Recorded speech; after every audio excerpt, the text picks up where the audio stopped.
पुणे अपघात प्रकरणामध्ये एक मोठी अपडेट आहे। कल्याणीनगर अपघात प्रकरणामधील अल्पवयीन आरोपीला तात्काळ जामीन देणाऱ्या बालन्याय मंडळाच्या सदस्याची चौकशी होणार आहे आणि त्यासाठी एक समिती सुद्धा स्थापन करण्यात आलेली आहे। सामाजिक न्याय विभागाच्या उपायुक्तांच्या अध्यक्षतेखाली ही समिती गठीत करण्यात आलेली आहे। महिला आणि बाल न्याय मंडळाचे आयुक्त प्रशांत नारनवरे यांनी या संदर्भात चौकशीचे आदेश दिले। या चौकशीनंतर या संदर्भात अहवाल सादर करण्यात येणार आहे। मिकी घई या संदर्भातले अपडेट देतील। मिकी।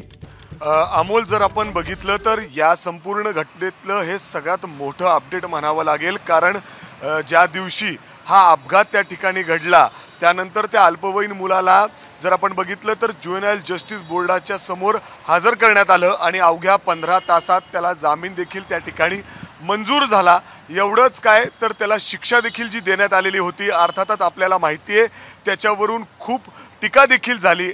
300 शब्दाचं निबंध लिहिण्यासाठी अशी त्याला त्याच्यामध्ये शिक्षा देखील सुनावण्यात आलेली होती। आणि त्यानंतर आता जर आपण बघितलं तर या ज्युव्हेनाइल जस्टिस बोर्डाचे जे सदस्य आहेत त्यांचं देखील या ठिकाणी तपास व्हावा यासाठी एक समिती गठीत करण्यात आलेली आहे।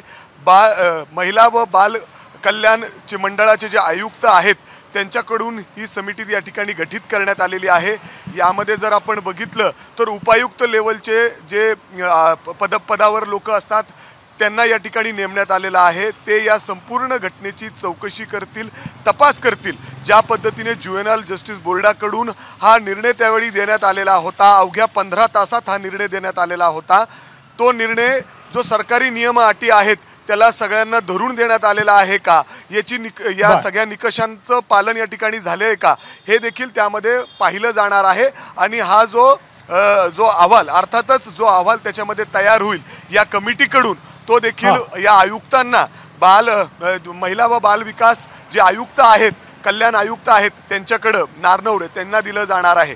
त्याचबरोबर एक मोठी अपडेट या संपूर्ण घटनेत आहे, ती म्हणजे क्राईम ब्रांचने हा तपास घेतल्यानंतर जे डॉक्टर्स 2 सध्या ससून रुग्णालयातील अटकेत आहेत त्यांचे मोबाईलचे काही रेकॉर्ड्स देखील मिळालेले आहेत। अर्थातच या अल्पवयीन मुलाचे वडील विशाल अग्रवाल यांच्यात आणि अजय तावरेत जे डॉक्टर ससूनचे आहेत त्यांच्यामध्ये व्हॉट्सअपवरून कॉल झालेले आहेत, जेणेकरून यावर कुणालाही संशय येऊ नये।